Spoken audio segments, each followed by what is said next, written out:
In a packed congressional hearing broadcast to over 11.3 million viewers, Jasmine Crockett faced off against Senator Josh Hawley, who accused her of manipulating public trust and exploiting women's issues.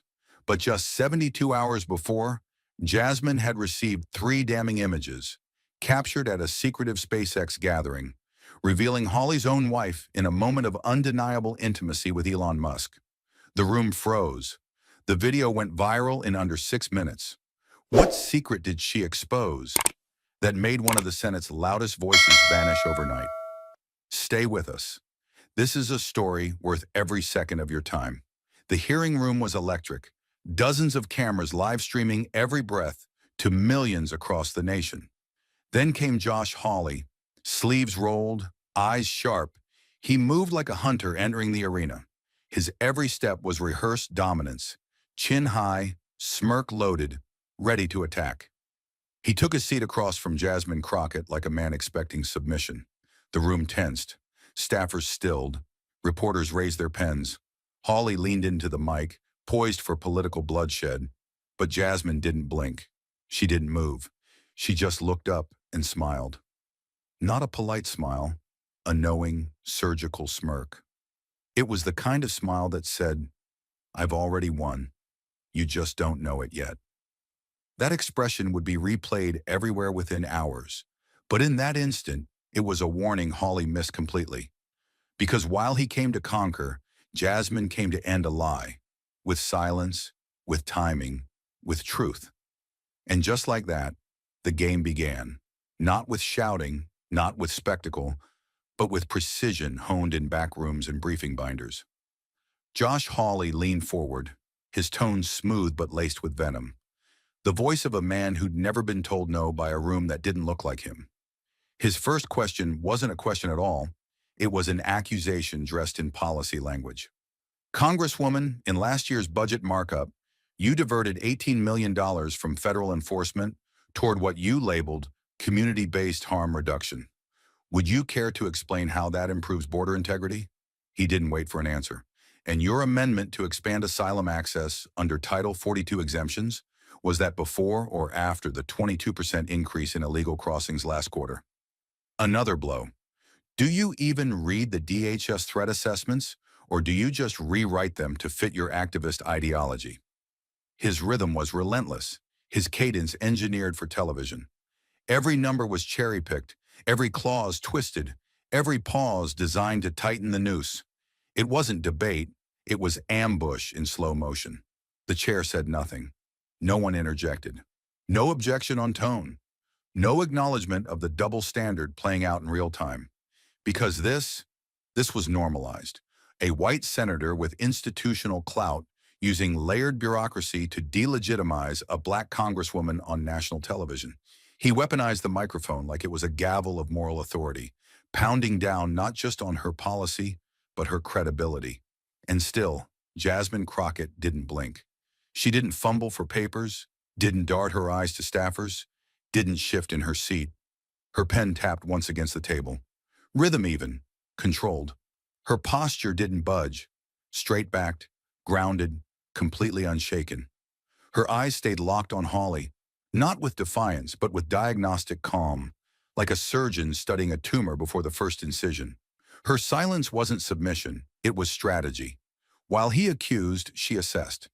While he spun narratives, she took notes, precisely, methodically, like someone marking the precise second the enemy overplays his hand. And still he pressed on. "You've supported reducing mandatory detention thresholds by 40%, Congresswoman. Are you aware that 12 of the individuals released under similar frameworks were later tied to trafficking networks?" Another loaded question, another misused stat. Jasmine didn't answer. She simply drew a single line under the last note she'd written, then calmly folded the page. The cameras caught everything. The stillness of her breath, the discipline in her grip, the unreadable expression that had already become a symbol. It was a portrait of patience under siege, of a woman boxed in by rules never meant to protect her, and refusing to let the box define her. Hawley had the spotlight, but Jasmine had the clock, and she knew exactly how much time was left before he walked straight into the truth she was holding in her hands. But in the brief pause after his final blow, before the next calculated jab could leave his mouth, she did something no one expected. She smiled. Not a full smile. Not a forced, press-friendly grin. It was precise, intentional. A slow, subtle lift at the edge of her lips, barely visible yet deeply unnerving. It wasn't an expression of joy. It was a message coded in stillness, sharpened by restraint. A signal that said, I see everything you're doing, and I'm not just unbothered, I'm ahead of you. The kind of smile that, when worn by a woman like her, in a room like this, meant the ground was about to shift. And for the first time since the hearing began, it wasn't Jasmine Crockett who was under the microscope. It was Josh Hawley. The atmosphere turned viscous, like air thickening with the scent of something burning just out of sight. A junior press aide behind the camera bank stiffened, then slowly lowered his tablet. Two political correspondents at the back exchanged quiet, instinctive glances. Not out of confusion, but out of shared understanding. Something had just changed. They'd seen hearings turn on far less. And now every twitch of Hawley's brow, every shift in his posture, was being watched not for substance, but for weakness. It wasn't just what Jasmine did. It was the fact that she did so little, yet said so much. She had been cornered, underestimated, dissected on live television by a man who believed the balance of power was etched into his title. But power in this moment wasn't about who spoke loudest. It was about who could stay still while everyone else unraveled.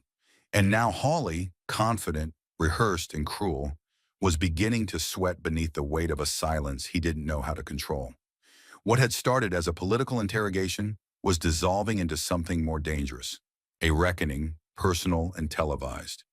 And while the chamber air turned brittle under Hawley's performance, Jasmine already held a deeper truth, one that wasn't hypothetical or rhetorical, but real, documented, and quietly ticking like a timed charge.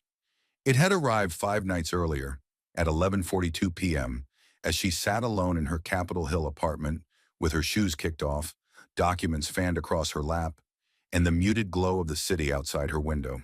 Her phone buzzed once. Just once. A message preview lit the screen. Ayanna Blackwell, a name from another life, another war. Ayanna had been her closest friend in undergrad, sharp-tongued, brilliant, now a rising force in venture capital out of Austin. Jasmine opened the text. It read, Jazz. You're gonna want to see this. And no, it's not a joke. Attached were 2 photos, low light, cropped from a rooftop vantage. But what they lacked in resolution, they made up for in gravity.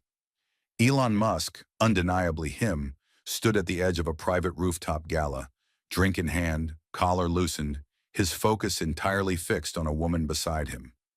Her face was turned slightly away, but Jasmine didn't need clarity to recognize the shape of that jawline, the fall of that chestnut hair, the elegant, minimal posture of someone who had spent years mastering how not to look like she was trying.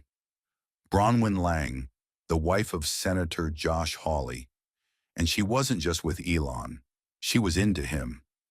One hand rested gently on his wrist, her head tilted just enough, lips parted mid-laugh. The distance between them, non-existent. It wasn't posed, it wasn't polite. It was practiced intimacy, the kind you don't fake under camera lights unless you no longer care who's watching. Jasmine zoomed in slowly, her thumb steady on the glass, but her mind already racing. This wasn't scandal for scandal's sake. This was leverage. This was the fracture line behind a man who'd spent years framing her as undisciplined, untrustworthy, unfit to legislate. Hawley, who made speeches about biblical values and posted Christmas photos like propaganda, had no idea that his entire platform was now hanging by the thinnest thread. Bronwyn's gaze, frozen mid-laugh, at the wrong man, in the wrong city, at the wrong time. Jasmine didn't text back. She didn't panic. She simply stared at the image until it seared itself into her memory, because she understood the magnitude of what she'd been handed. In a town built on whispers and reputation, this wasn't gossip.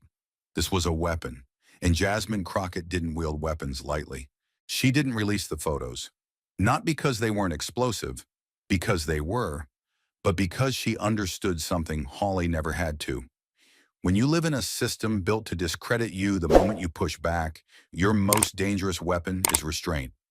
Jasmine Crockett knew that if those images came from her hand, they'd be twisted within hours. Headlines would shift from senator's wife in scandal to congresswoman orchestrates personal attack. She'd be called bitter, emotional, unhinged.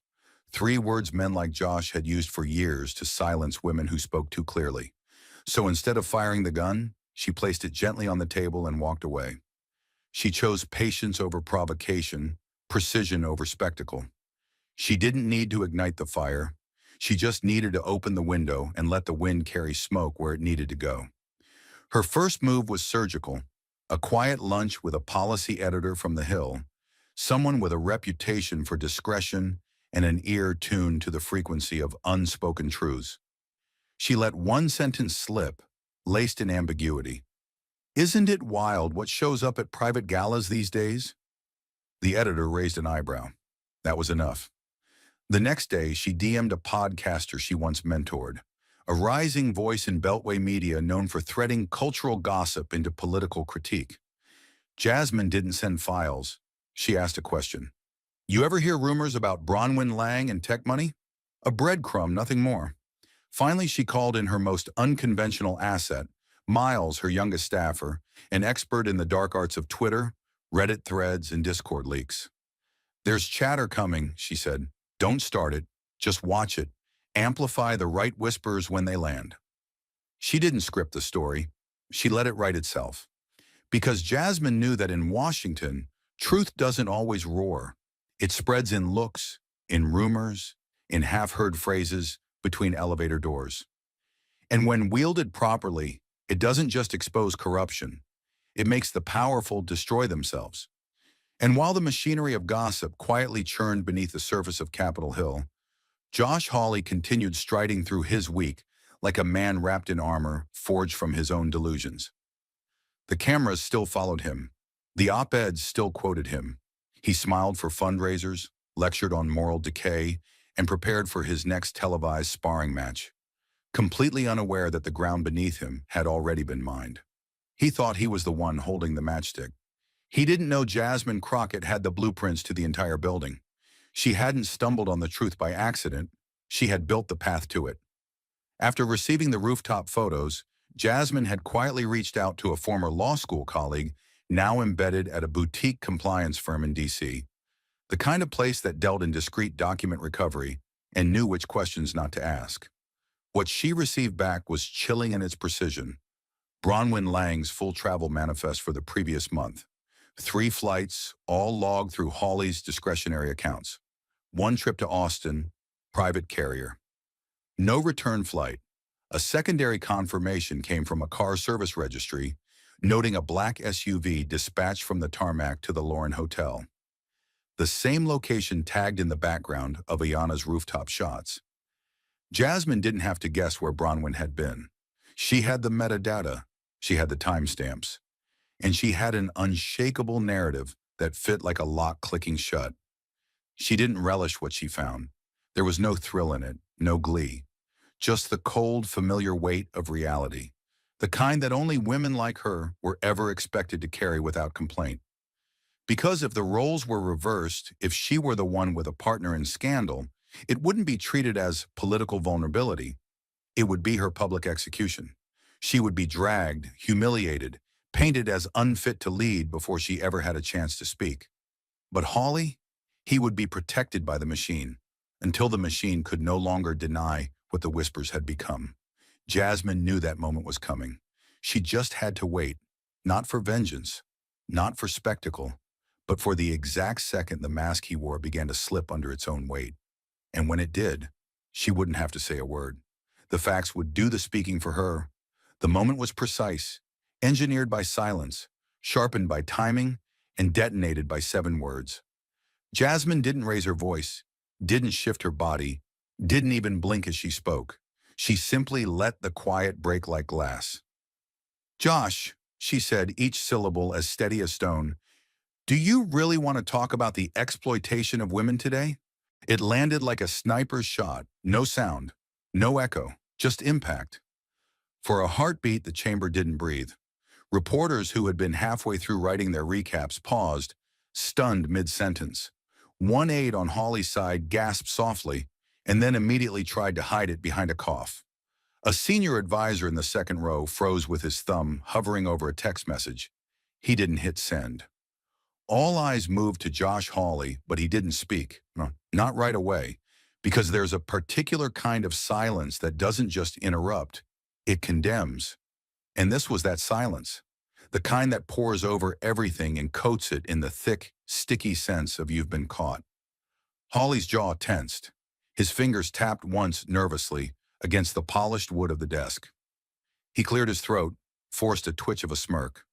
The one he'd used on cable news panels to make himself look unbothered, superior, untouchable. But it didn't fit this time. It stretched too tight across his face, didn't reach his eyes. He tried to speak. I think that's an evasion, Congresswoman, he said, voice an octave too high, the rhythm suddenly broken, like a man trying to play piano with gloves on. The words came out wrong, unbalanced. The swagger was gone. What remained was a flicker of something far more dangerous for a man like him. Uncertainty. Jasmine didn't move. That was the brilliance of it. She didn't need to. She remained exactly as she was. Composed, calm, pen in hand, as if she hadn't just dropped a rhetorical bomb on live television. Her eyes didn't narrow. Her posture didn't change. The only thing that shifted was the weight of the room itself, and it shifted hard. The hearing no longer belonged to Hawley, not the way he thought it did. What had begun as a political ambush, a calculated attempt to corner a black woman with layered policy jargon and subtle moral judgment, had just transformed into a moment of reckoning, and everyone in the room felt it. Because what Jasmine had just done wasn't clever wordplay. It wasn't a comeback line meant for social media. It was a trigger.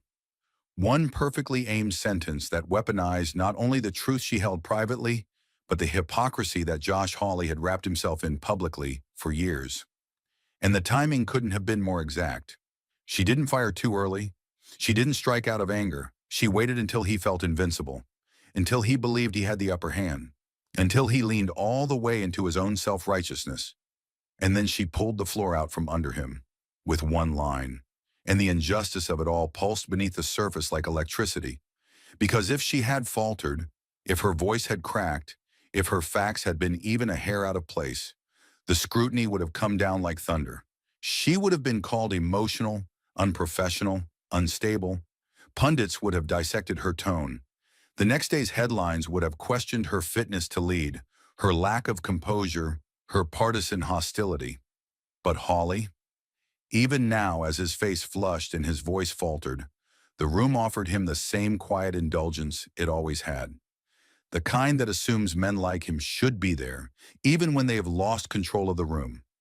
But Jasmine had changed that, not by yelling, not by attacking, by asking a question that cut straight through the scaffolding of performance and exposed the foundation beneath. Hollow, unstable, cracked wide open. It was a question loaded with layers, legal, personal, moral, and every single person in the room could feel those layers, even if they didn't yet know the full story. Because it wasn't just a jab, it was a mirror, and Josh Hawley couldn't look directly into it without watching the image of himself distort. He tried to recover. That's not the topic of this hearing, he added, fumbling to steer the conversation back to policy. But the tone had shifted too drastically. He was no longer the prosecutor. He was the man blinking in bright lights, wondering who turned the cameras on at the worst possible second. And the most damning part, Jasmine didn't even follow up. She didn't pounce. She let the silence expand. Let his own discomfort do the unraveling. Because she knew, better than anyone, that sometimes the most brutal blow is the one that comes without force. Just gravity. The cameras were still rolling. The feeds were still live. But in that precise minute, the public didn't need to hear any more numbers. They didn't need another graph. They didn't need another quote. They just needed to see the frozen expression on his face, the stillness of hers, the imbalance between volume and control. And whether they knew the full backstory or not, every viewer across the country recognized the truth. Something had broken. And it wasn't her, it was him. And just as the silence began to rot into discomfort, Jasmine moved, not with anger, not with performance, but with the precision of someone who had waited for exactly the right moment. The moment when sound alone couldn't protect him, when the weight of truth would be heavier than any argument he could muster. She reached slowly into the inside pocket of her blazer and withdrew a small black USB drive. Nothing fancy, no label, no theatrics. She laid it on the table in front of Josh Hawley with the calm finality of a closing argument. Then, with both hands steady, she adjusted her microphone.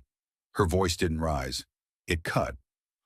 "I think," she said, her tone surgical, "it's time I share something I've had for several days now. Something that doesn't just concern me, but every single person in this room, especially those who sit here pretending to be arbiters of morality." There was no response, no interruption, only breathless tension as she turned her laptop toward the central screen. One keystroke, and the room dimmed slightly as the monitors flickered to life. And then it appeared. Clear, undeniable footage projected in full resolution across the committee's digital display. A rooftop at night, the Austin skyline glowing behind the silhouettes of two people, Elon Musk, unmistakable in his signature swagger, and Bronwyn Lang, elegant in a navy silk dress, her posture leaning into him like gravity itself had chosen sides. There was no ambiguity. Bronwyn's hand brushed his lapel, her head tilted in toward his as she laughed. Not the polite kind reserved for donors or acquaintances, but the deep, unfiltered kind shared between people who thought no one was watching. But someone was. The room didn't explode. It froze. The silence grew heavier, not lighter. A low murmur broke out near the press benches as reporters began flipping open their laptops in near unison, the mechanical chorus of keys filling the dead air. One of the legal aides sitting 2 rows back stiffened, whispering into a phone with trembling fingers. Cameras panned slowly, carefully to Josh Hawley. He hadn't moved, but everything about him was different. His shoulders, once squared and rigid, had slumped by millimeters. His eyes were no longer on Jasmine. They were locked on the screen, unblinking. The smirk had vanished. In its place was a look Washington rarely ever captures in real time. The exact second a man realizes his armor's useless. Jasmine didn't smile. She didn't gloat. She didn't even look at him. Her focus remained on the screen, letting the images speak in the language that mattered most. Proof. It wasn't speculation. It wasn't a rumor she floated behind closed doors. It was evidence. Irrefutable. Undeniable. It was everything women like her were told never to rely on. Because even truth, when it comes from the mouths of black women, is too often dismissed as strategy, as manipulation, as anger misdirected. But this time the facts had arrived with a timestamp and an audience too large to ignore. One journalist near the back let out a slow, involuntary whistle. Another simply said, "Jesus Christ," under their breath. The chairman fidgeted awkwardly but said nothing. And Hawley, man of conviction, champion of virtue, sat paralyzed beneath the very standards he claimed to uphold. His silence, once a weapon, now betrayed him. And Jasmine? She just sat there, the screen behind her pulsing with light, letting the weight of the moment fall exactly where it belonged. On him. And as the initial video still flickered in the chamber's air like a dropped torch in a dry forest, Jasmine didn't flinch, didn't pause, didn't let the weight of the moment rest. She pressed on, because this was not the climax. This was only the beginning of what she had brought to the table. Her fingertip hovered briefly above the trackpad, then clicked once more, without fanfare, without flourish. The screen shifted again, this time to a new angle, tighter, closer, filmed from a different vantage point atop the same rooftop in Austin. The camera was slightly shaky, the frame cutting in and out of focus. But what it captured was crystalline. Bronwyn Lang's hand resting on Elon Musk's chest. Not accidentally, not socially, intimately. Her eyes met his in a way no camera should have seen. But it had. And now the whole nation would see it too. The feed continued, another clip. This time they were seated in a corner booth, far from the event's center, lit only by soft string lights and the low golden glow of evening. Elon leaned forward to speak, but Bronwyn didn't listen. She watched his lips as he moved, then smiled in response to something he hadn't finished saying. Her fingers grazed the sleeve of his jacket.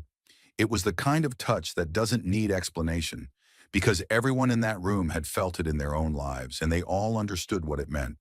There was no plausible deniability left. No just friends. No taken out of context.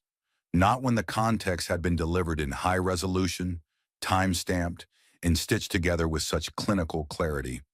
Then came the stills.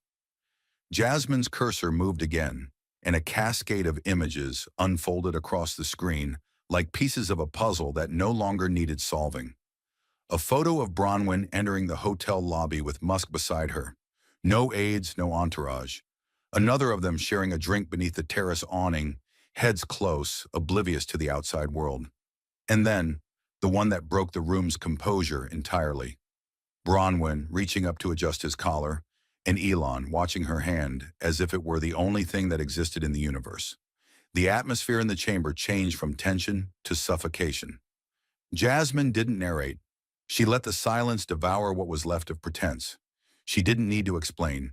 She had simply turned the lights on, and now the entire room had no choice but to look.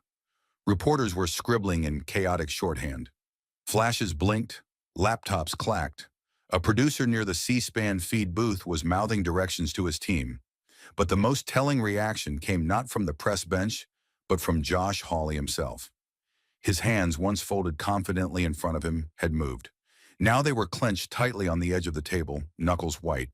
His gaze was no longer fixed on Jasmine or even the screen. It was far away, locked on some invisible horizon where his carefully curated identity still existed. Untouched, intact, unchallenged. But it was gone. Torn apart not by a scandal, but by evidence. Layered, strategic, inarguable. Jasmine didn't even look at him. Not once. That was the final stroke of control. She didn't acknowledge him because she didn't need to. The story was no longer his to manipulate. It belonged to the images, the timeline, the body language, the contradictions he could no longer deny. She had presented it with restraint, not vengeance, with clarity, not chaos. And in doing so, she hadn't just revealed an affair, she had dismantled a fortress built on illusion. Brick by brick, frame by frame, truthfully, publicly, and irreversibly. And as the final image dissolved into black, the glow of the projector fading like the last ember of a fire no one could deny, the stillness that followed was not silence. It was collapse. The hearing room moments earlier, a theater of controlled aggression and choreographed optics, now hung suspended in something heavier, reality, the kind no press release could neutralize. No talking point could redirect. No title, senator, committee member, conservative standard bearer, could insulate. Jasmine didn't say a word. She didn't need to. The weight of the evidence still lingered in the air like smoke after detonation. She turned toward Hawley slowly, eyes locked, expression unwavering, sharp but calm, measured but unblinking. Her stare said what no headline would have the courage to say outright. "You were never untouchable. You were just untested." Josh Hawley sat frozen, not figuratively, literally. His mouth slightly parted, his tongue moving, trying to form a counter, a dismissal, anything, but nothing came. The flush in his cheeks deepened into something unnatural, more panic than embarrassment. His hands remained planted flat on the table, but the grip was visible, tight, desperate. This was not the man who had opened the hearing with tailored bravado and televised certainty. That man was gone. What remained was a shell, stripped of pretense, absorbing, finally, the cost of his own arrogance. Jasmine didn't gloat. Her power came not from humiliation, but from preparation. What she had delivered wasn't a public spectacle. It was precision justice, surgical, intentional, and utterly inescapable. The room began to shift around them, not suddenly, but like air pressure dropping before a storm. A whisper ran from the press bench to the staff rows, multiplying faster than anyone could trace the source. Laptops opened without instruction. Pens moved frantically. A junior aide to the majority leader leaned toward a colleague and murmured, "This isn't a scandal. It's a collapse." One C-SPAN technician, who had worked over 100 hearings, mouthed silently to the floor producer beside him, "We just filmed history." Jasmine remained seated, hands calmly resting on a closed folder, body still, gaze forward. But the room no longer belonged to Josh Hawley. It no longer belonged to the committee. It belonged to her, because everyone present now understood. This wasn't a debate over legislation. This was the dissection of a man's myth, performed live, by the woman he underestimated most. And then, only then, did she allow herself to look toward the press. The slow turn of her head felt choreographed by the gods of timing. Not because she practiced it, but because her instinct for when to move, when to be seen, was flawless. She scanned the back row where reporters stood packed shoulder to shoulder, jaws clenched, eyes wide. A New York Times correspondent had dropped his notepad without realizing. A producer for MSNBC had already texted, "Pull this now," to her control room. And Jasmine, never one to chase cameras, looked at them with a gaze that was quiet, but total. A gaze that said, "I know what you saw, you know what you saw, and none of us can pretend anymore." Then, without lifting her chin, without softening her posture, she allowed the corner of her mouth to rise. Not a grin, not a smirk. A confirmation, a subtle nod to the brutal efficiency of her work. She wasn't smiling because she'd won. She was smiling because it worked. Because the truth, long buried beneath noise, power, gender, and bias, had finally cut through. Because for once, in a building built to ignore women like her, they were listening. Not because she shouted louder, but because she waited, calculated, and chose the one moment they couldn't look away. And that, in Washington, is not just victory, it's transformation. And when Jasmine turned back to face the room, with every eye still fixed on her, every lie shattered, every defense system in flames, she did something no one expected. She smiled. Not with arrogance, not with cruelty, but with a calm, seismic kind of certainty. A smile that wasn't just confidence, it was prophecy fulfilled. She had known this moment would come, and when it did, it wasn't loud, it wasn't theatrical, it was quiet, surgical. 6 seconds of stillness, punctuated only by the faint glimmer in her eyes and the impossibly composed lift of her lips.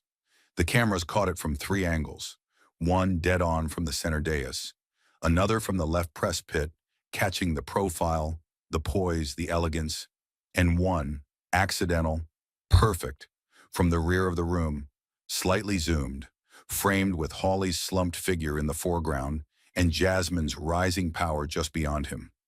That was the frame that detonated online. Within 45 minutes, the clip hit Twitter, short directs. The caption read, "She said nothing and destroyed everything." Capital smile. It gained 1.3 million views before the hour closed. Then TikTok picked it up. A Gen Z creator with 2.1 million followers paired it with slowed-down music. No voiceover, just a cinematic sting, and Jasmine's eyes locked on the camera as she smiled. A soundless takedown. The comment section exploded. "That smile is federal." "I've never seen power look like that before." "Forget mic drops. This is a surgical strike." "I don't care what side you're on. That woman just outplayed a senator on live TV." By midnight, it had spread across reels on Instagram, threads on Reddit, even Facebook timelines from users who hadn't posted in weeks. Journalists called it the smile heard around the chamber. Influencers dubbed it capital shift. But the internet, in all its chaotic clarity, gave it a name that stuck within hours: the capital smile. And it wasn't just the left that noticed. Even right-wing figures, hardened critics, habitual mockers, treaded carefully. One conservative radio host tweeted, "She didn't scream, she didn't interrupt, she didn't flinch, she smiled, and it landed harder than any Senate floor speech I've seen this year." A YouTube pundit known for skewering progressives tried to mock her, only to have his comment section overrun by thousands defending her precision and control. "You don't have to like her politics to admit That was a masterclass. When the truth is that clean, you don't need to yell it. And in that viral blaze, something deeper took root. Because for decades, women like Jasmine, black, unapologetic, overqualified, had been told to sit small, talk soft, stay pleasant. Power had rules, and those rules were written by men like Hawley. Rules that rewarded force but feared stillness, that rewarded rage but feared clarity, that tolerated noise but trembled at silence. But Jasmine hadn't just broken those rules. She had refused to play by them entirely. That 6-second smile became more than a meme. It became a symbol, a shorthand. It showed up on t-shirts the next day. Graphic designers rendered it into pop art prints that hung in DC dorm rooms by nightfall. A college student in Atlanta turned it into a moving poster, projected across the library wall. The capital smile, looped in golden tone, with the words, "She didn't raise her voice. She just raised the standard." And beneath the viral surge, the system began to feel its own tectonic shift. Aides to senators quietly downloaded the clip and watched it on loop in silence. At least 3 political consultants reportedly texted their clients, "You need to prepare. That's the new playbook." Cable networks broke their rigid partisanship for once. MSNBC praising her tactical elegance, CNN calling it the most devastating 6 seconds in modern political optics, and even Fox News begrudgingly admitting, "Whatever you think of her, Jasmine Crockett just rewrote the language of televised confrontation." But the true impact? It didn't land in headlines. It landed in living rooms. It was in the email from a retired school teacher in Ohio who wrote, "I never believed someone could stand there. Take all that fire and win with a look. But I saw her do it. I'll never forget it." It was in the post from a single mother in Dallas who said, "I show my daughter that clip before school, not because Jasmine Crockett yelled, but because she didn't have to." It was in the message from a young staffer on Capitol Hill. "I used to think you had to play along to stay here, that you had to swallow insults and just wait your turn. But she changed the air in that room. She changed what's possible. That's what no viral moment can fake. Not the views, not the shares, not the saturation, but the change in atmosphere, the unseen, unspoken moment when power finally shifts, when the rules of engagement no longer belong to those who wrote them decades ago." And Jasmine knew it. She never tweeted the clip, never posted it, never liked or acknowledged a single version of it. She let it live on its own. Let it move through the bloodstream of the country, through every timeline and group chat and headline, without ever claiming ownership. Because she didn't need to. The smile had spoken. It had said, "I came prepared. I waited. I let you underestimate me. And I finished you with 6 seconds and a closed mouth." That's what made it terrifying. Not the footage, not the scandal, not even the collapse of Hawley's posture or the unraveling of his voice, but the fact that Jasmine Crockett had shown the nation a new kind of confrontation, one that wasn't loud or cruel or performative, one that didn't seek applause, just clarity, one that didn't demand attention, just delivered consequence. And like any great political moment, it couldn't be controlled. It couldn't be spun or softened. It just was. A woman sat in a room she was never supposed to dominate, stayed quiet while a man tried to reduce her, then smiled and changed everything. That's why they called it the Capitol Smile, because it didn't just break a scandal, it broke the frame.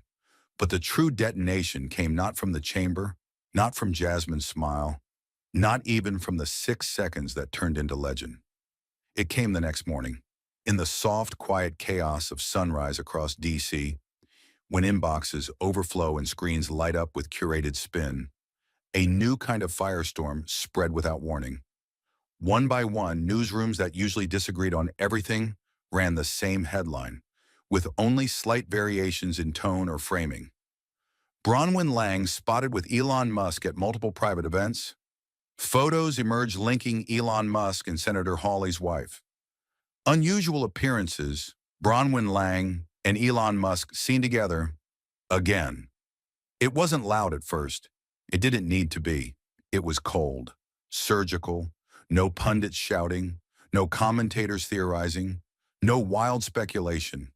Just the facts, stated plainly, backed by timestamps, images, eyewitness quotes, clips from the Austin Gala, a close-up of Musk's hand guiding her elbow through a crowd, another from a tech roundtable, her chair pulled subtly closer to his than protocol would ever require, still images with soft focus, a video segment muted but unmistakable in body language, and with each new frame released, the foundation beneath Hawley's silence cracked deeper.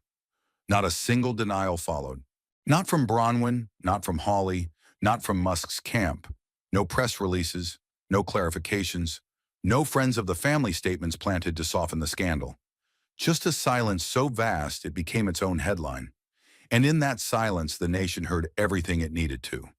News anchors grew cautious in their wording, but their eyes betrayed the verdict. We have yet to receive any comment from Senator Hawley's office. This developing situation raises questions about, well, about everything. The proximity, the timing, the optics. These are not coincidences. In political warfare, silence is rarely neutral, and Jasmine knew it. She didn't gloat, didn't post, didn't grant interviews or bask in the uproar. She let the void speak for itself. She had done her part. Calm, calculated, devastating. Now the rest was simply gravity taking over. Because in this town, the only thing worse than being attacked is being abandoned by your own narrative. And Hawley? He was suddenly nowhere. Cameras scanned the hill for him, but his schedule went dark.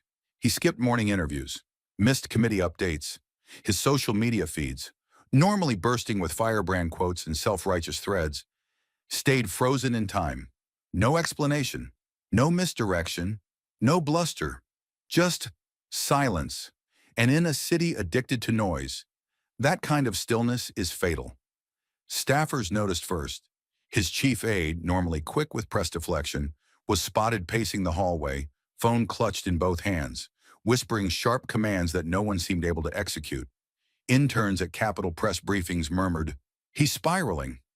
One insider texted a journalist, "He's not even angry. He's just quiet." And that's scarier. By late afternoon, cable news networks had stopped waiting.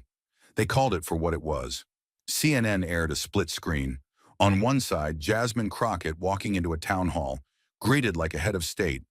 On the other, Josh Hawley's Senate office. Closed blinds, locked doors. The Chiron read, "Impact after the smile." Hawley's office silent amid growing speculation. Then MSNBC followed with a panel.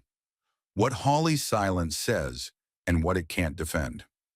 Even Fox News, usually loyal to the last breath, posed the question aloud. If it's not true, why not deny it? If this was all manipulation, where's the pushback? If he was blindsided, why not say so? But the most brutal coverage wasn't from the press. It was from the public. On social media, Americans, ordinary voters, worn down by years of polished hypocrisy, watched the scandal unfold with chilling clarity. One tweet, liked over 600,000 times, said, "He crucified women for standing up." Jasmine didn't raise her voice. She just told the truth. And now he's vanished. Another, "The man who lectured America about moral decay couldn't survive 6 seconds of accountability." And another paired with Jasmine's infamous smile. This is what integrity looks like when it stops asking permission. By the end of that first 24 hours, every major political strategist in Washington had rewritten their client briefing notes. Because this wasn't just a leak. It wasn't just a rumor. It was a shift. Jasmine hadn't just exposed an affair. She had exposed imbalance. She had cracked the illusion that power insulated the truth. She had reminded everyone watching, young staffers, old reporters, single moms, college students, that timing isn't everything. Preparation is. She had watched him posture, let him talk, let him bury himself in policy lingo, in smug righteousness. And then, at the precise moment when his guard was lowest, she delivered a truth so cold, so undeniable, it didn't need to scream. It just needed to exist. And now, Josh Hawley, the man who once dominated headlines with blistering rhetoric and moral fury, was reduced to silence.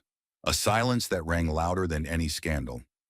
Because when you say nothing in the face of collapse, the world assumes one thing. You have nothing to say. And that is the sound of a career imploding, not in shouts, not in fire, but in a whisper that never comes. Jasmine Crockett didn't destroy Josh Hawley. She just let the truth walk in and do it for her. And while the Capitol outside buzzed like a struck beehive, while news anchors clashed live, while hashtags trended faster than anyone could track, inside Jasmine Crockett's office, the air was eerily still. The blinds were halfway closed, soft gold sunlight slicing through like spotlights on a stage set for a final scene. The door had been locked from the inside. Phones were on silent. Outside the hallway, press interns raced between offices. But inside this room, where the plan had been born and executed with brutal precision, no one moved for a long while.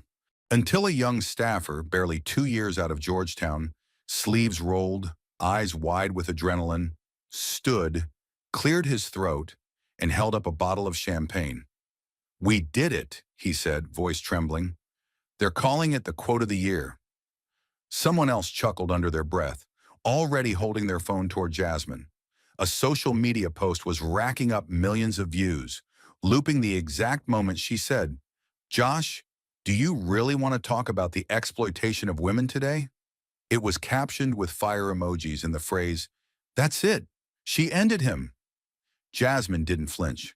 She didn't reach for the bottle, didn't glance at the screen. She just stood from her chair slowly, the weight of what she had just done settling across her shoulders like a tailored cloak. Her eyes, steady, focused, swept across the room, across the faces of young aides who looked at her now like she'd become myth. And then she said calmly, almost too softly to hear, "Put it away. This isn't a celebration." The room went still. A cork that had been half loosened was quietly resecured. The fizz in the air dissipated. One of the older aides, someone who'd worked through 4 administrations, nodded once, as if he'd been waiting for her to say exactly that. "This isn't a victory," she said louder this time. Her voice didn't shake, but it carried a gravity that pulled everyone's gaze in like a vacuum. "This is a warning shot." She didn't need to raise her voice because every syllable landed like a drumbeat. Not one staffer reached for their laptop. Not one aide dared tweet a thing. All of them, even the most junior, knew what she meant. She wasn't reveling. She was resetting the tone. Because what had just happened in that hearing chamber, what had detonated across the airwaves, wasn't just a scandal. It was a reckoning. And Jasmine, despite being the match that lit the fuse, refused to treat it like a bonfire to warm her ego. The room shifted from giddy celebration to sober awe. Someone whispered, "But they're already calling for an ethics review of Hawley's conduct." "We could," Jasmine cut in sharply, not unkindly, but with finality. "That's not why we did this." A pause. "We did it to remind them, all of them, that if you play games with truth long enough, truth starts playing back." From a corner of the room, a young woman with thick glasses asked what everyone else was too nervous to. "Should we prepare a press response in case something leaks?" Jasmine's lips curved, not into a smirk, not into smugness, but into something colder, wiser. She walked to the center of the room, lifted her eyes slowly, and with a tone wrapped in iron said, "Leaks?" Then she shook her head once, sharply. "No one leaked anything. He exposed himself." That line, those 6 words, sliced the air cleaner than any headline. He made himself the story. All I did was let him speak. A silence thicker than any in the hearing room settled now inside her office. And this time, it wasn't fear, it was reverence. Because Jasmine Crockett hadn't just defeated an opponent, she had demonstrated discipline. She had resisted the bait, the urge to go viral before the story was ripe. She hadn't screamed, hadn't performed. She had waited, prepared, then acted, not for revenge, but for justice. And now she stood there, not as a victor, but as a warning. One aide whispered to another, "She just became untouchable." But Jasmine heard it and didn't smile. Instead, she turned to the whiteboard near her desk. It still held the original strategy notes, scrawled timelines, red arrows, initials, circled names. Hawley's name was underlined 3 times. A date next to it marked the day she got the photos. Another noted when she contacted the ethics attorney. Another, whistle number 3 confirms alibi. She stared at it for a long time. Then she took the marker, uncapped it, and in one motion erased the entire thing. Not just Hawley's name, not just the evidence chart, the entire board. Because this wasn't about Hawley anymore. It was about what's next. And she didn't want anyone thinking the mission was complete just because the first wall had cracked. Across the room, someone murmured, "So what now?" Jasmine turned to them, her voice calm again, but still coiled, like a bowstring drawn, but not yet released. "Now," she said, "now we clean our house." There was no cheering, no applause, just understanding, the kind that settles deep in the gut, the kind that tells you the real fight is just beginning. Because when a woman like Jasmine Crockett says this is a warning, what she means is, the next time, it won't just be one man's reputation at risk. It'll be the system that empowered him. And in that moment, with the champagne still unopened and the room silent, every aide in that office knew something had changed. Not just for Jasmine, but for all of them. For everybody watching. For the very balance of fear and accountability on Capitol Hill. Because the truth had shown up, and it had chosen a vessel. Not a perfect one, not a polished one, but a prepared one. And when Jasmine finally walked out of the office, flanked by silence, one intern whispered words that would appear in 3 op-eds the next morning. That wasn't a scandal. That was a standard being reset. And just like that, the storm that Jasmine had silently steered reached landfall. What began with a folder on a table had now ruptured the very foundation of Josh Hawley's political fortress. No headlines were needed to explain what followed, only the silence that came afterward. In the days after the hearing, Hawley vanished from the public eye like a general retreating from a battlefield scorched by his own arrogance. The cameras that once clamored for his attention found nothing but closed office doors, unanswered press inquiries, and rumors whispered in Capitol Hill hallways. His social media accounts fell eerily quiet. No videos, no statements, not even a denial. And in politics, silence is the loudest confession. One by one, his surrogates began to distance themselves, some issuing vague statements about reevaluating leadership, others deleting posts and pretending they were never close to him. It was as if the entire machine he had built on rhetoric, confidence, and sharp suits had short-circuited, burning itself from the inside out. The most brutal blow came from his donors. Major political action committees began retracting endorsements, pausing fundraising events, and worst of all, cutting the checks short. Emails leaked from his finance team revealed desperate subject lines: crisis strategy, urgent brand damage, and the chilling options for early exit. Hawley's flagship advocacy group, once a titan of conservative influence, quietly removed his name from its leadership page. Staffers were told to update branding to reflect internal restructuring. But everyone knew what that meant. He was toxic now, a liability, a symbol of what happens when unchecked power meets quiet precision. In Missouri, his home base, political allies began publicly debating potential replacements. Even longtime loyalists, mayors, governors, former colleagues, started expressing concerns. One major conservative radio host who once hailed Hawley as the future of American populism delivered a chilling monologue. When the light hits the cracks, what you thought was solid turns to dust. And we've seen dust. Meanwhile, Jasmine Crockett didn't tweet. She didn't post celebratory statements. She didn't leak follow-ups to the press. She simply returned to work. Her silence was not avoidance. It was strategy.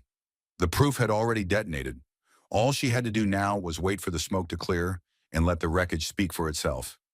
Even as Josh Hawley's silence deepened and his political empire crumbled in real time, the story had already moved on. But not in the way the media expected. There were no victory laps from Jasmine Crockett, no grand declarations. Instead, something quieter, more powerful, began to ripple outward. From dorm rooms and debate halls to policy forums and school libraries, young voices started to stir. On a rainy Thursday morning, tucked among thick folders of policy drafts and hearing notes, A plain envelope slid across Jasmine's desk. Handwritten, no return address. Inside was a letter from a coalition of university students studying law and public policy. It was raw, unfiltered, not polished for PR. One line stood out, underlined in thick black ink. The way you held your silence when you could have screamed. That's when we finally felt seen. Jasmine held the page in both hands, as if it were more fragile than paper. Her eyes didn't well up, but something shifted in her breath. That kind of letter didn't ask for change. It thanked her for being the change. She didn't read the letter aloud to her staff. She didn't post it on social media. She placed it neatly in a drawer she rarely opened, next to a photograph of her mother and an old bronze key that belonged to her first debate podium. Symbols, reminders, roots. Because some victories are not broadcast. They're whispered, passed down, lived through. That afternoon, as sunlight cracked through the storm clouds outside her office window, Jasmine walked down to a local school in D.C., fulfilling a promise to speak with a group of young students who had invited her months earlier. The auditorium was small, no cameras, no press, just folding chairs, scattered notebooks, and the wide-eyed curiosity of eighth graders who still believed truth had weight. After her talk on civic responsibility and how laws are shaped not just by words but by who dares to write them, a young girl, no older than 12, approached the podium, clutching a notebook to her chest. Her voice was barely above a whisper as she asked, "But what if they laugh when you stand up for what's right?" The room held its breath. Jasmine crouched down slightly, meeting the girl's eyes directly, unblinking. "They will," she said gently, "and sometimes they'll not just laugh. Sometimes they'll lie, twist, and try to break you." Then her voice grew firmer, no longer just answering the girl, but all who were listening. "But if you're standing on truth, you've already won. Even if no one claps." There was no applause, no cheers, just stillness. The kind of stillness that roots itself deep into young hearts and never leaves. And yet, long after the headlines faded, it wasn't the scandal that endured. It was the silence that followed and what it taught. In a city where power is currency and outrage is a daily trade, Jasmine Crockett had chosen neither. She could have doubled down. She could have danced on the ashes of a man's career. But instead, she walked away from the wreckage with no victory parade, no soundbite begging to go viral. That choice, restraint in a time of revenge, spoke louder than any speech. And in doing so, she shifted the conversation not just about Josh Hawley, but about the cost of truth in a world that often rewards the opposite. Her lesson wasn't about humiliation. It was about holding the line when you're outnumbered, unheard, and underestimated, and refusing to let the fire consume you too. She didn't need to tell people what to believe. She showed them. Over weeks, classrooms across the country began using her congressional clip in civics discussions, not for the scandal, but for the strategy. Professors highlighted how her decision to leak nothing, say little, and let the weight of facts do the talking turned the hearing into a slow-motion moral reversal. Even pundits who disagreed with her politics called it a masterclass in ethical warfare. No shouting, no name-calling. Just a controlled detonation of truth, delivered in quiet, precise doses. But the real lesson, the one that couldn't be captured in a headline, was the endurance it takes to stay calm when your name is dragged through fire. Jasmine had seen how lies spread faster than facts. She'd watched edited clips twist her tone, watched trolls flood her inbox with threats disguised as opinion. She had stood in hearings where her credibility was questioned before she even opened her mouth. And still, she waited, calculated, chose not to become what they accused her of being. That, she believed, was the real resistance. Not the reaction, but the refusal.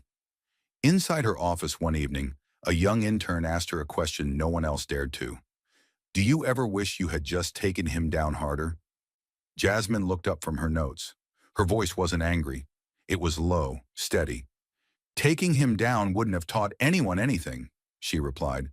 "But showing them how a lie unravels itself, that sticks." She tapped the folder still sitting on the edge of her desk. Unopened. Unused.